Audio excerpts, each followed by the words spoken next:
Well, good afternoon and welcome to She Bites Daily. I am your host and woman. I can't really hear myself. I think this is working. Here we go. I'm your host and woman of war, Madalena Lewis, and today is Wednesday, June 12th, and these are your major Metoo news to noon. Righteous debate over the U.S. use of NDAs in silencing victims of sexual harassment has reignited in the UK after reports that Topshop boss Philip Green used NDAs after abuse allegations. On Tuesday, parliamentarians brought back to the spotlight that Britain must stop the widespread use and abuse of gagging orders on survivors. They say that they're particularly focused on the use of NDAs to avoid investigating unlawful behavior and holding those accused to account, stating it is completely unacceptable that allegations of unlawful discrimination and harassment in the workplace are routinely covered up by employers with legally drafted NDAs. Billionaire Green had used NDAs following sexual and race abuse on his staff. Green then put forward a court injunction to block the publication of a lengthy investigation brought forward by the Daily Telegraph. He then abandoned his legal battle against the paper in February. Over 80% of women working in garment factories, including Topshop in Bangladesh, have said they have been subject to sexual abuse from factory owners.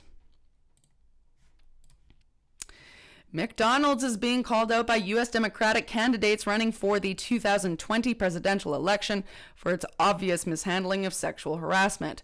On Tuesday, a group of 8 senators led by Tammy Duckworth of Illinois wrote a letter to the company chief executive officer Steve Easterbrook calling McDonald's Corporation an unsafe and intolerable workplace.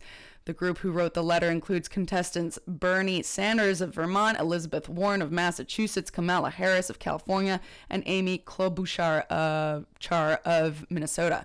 The letter follows one from Easterbrook, who sent a letter to Duckworth last month in which he said McDonald's had improved its harassment policy and was committed to ensuring a harassment and bias-free workplace. And the CEO added that the chain was offering a third-party hotline and extra training. Whoop-de-doo. As an annual Winnipeg Labor Parade takes place in Winnipeg, veteran switchboard telephone operators look back and say women have a long way to go in the workplace.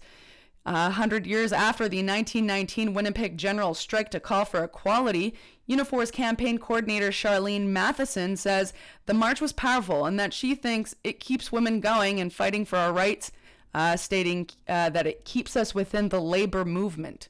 She claims that women are now more a part of the labor movement than ever.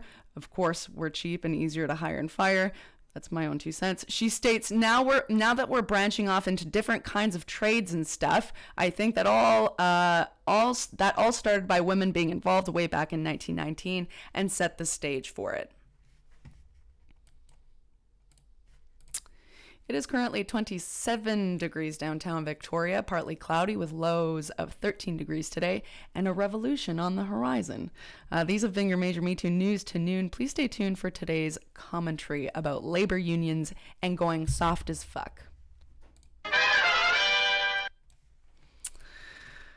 Historically, unions have been the beacon of hope for women across the labor sectors and played a huge role in the second wave feminism. In 1903, the British Women's Social and Political Union was built by militant women's organizations, later coined by emasculated male journalists as suffragettes. The women then flipped the name and made it the title of their newspaper. The women practiced civil disobedience and direct action with the motto, deeds, not words.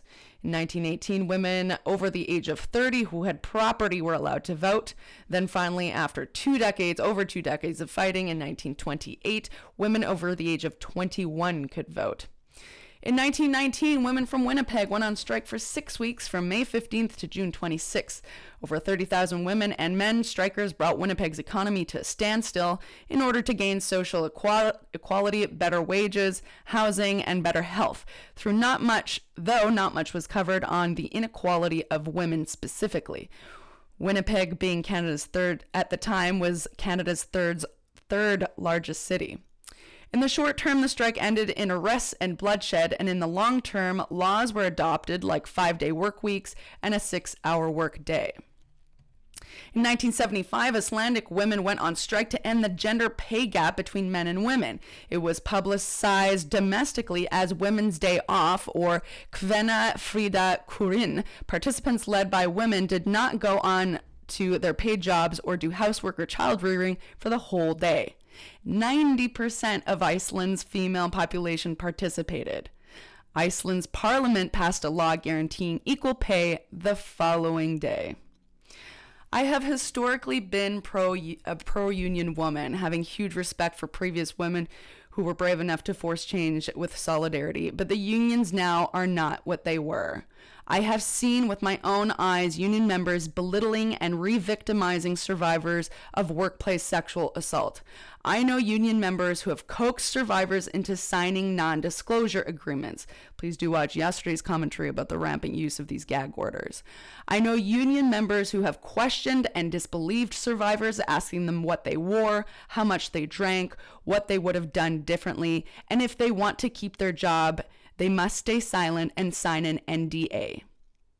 Unions have not only become complicit, they live in the armpit of its company. They are not independent. They do not seek to protect workers. They are looking to make sure they stay afloat as well in this unsustainable work climate for everyone. I have asked union representatives about organizing a general strike across Canada to end rampant workplace sexual abuse against women and to force a 50% representation of men to women across all institutions, corporations, and government. I was told it wasn't possible. If you don't know about the realities for women right now and what's been going on across Canadian workplaces, unionized or not, you are in a privileged position.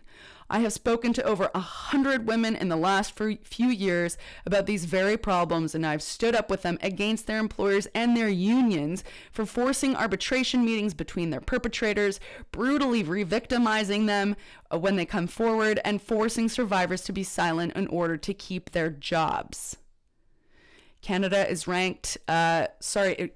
dropped in rank from 30th to 35th in the country, in the world, in order to eradicate gender equality.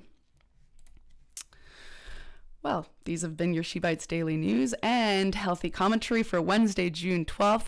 Please do make sure to stop by tomorrow for another truth sling on the world for women in this Metoo era. Until then, survive, disobey, and document.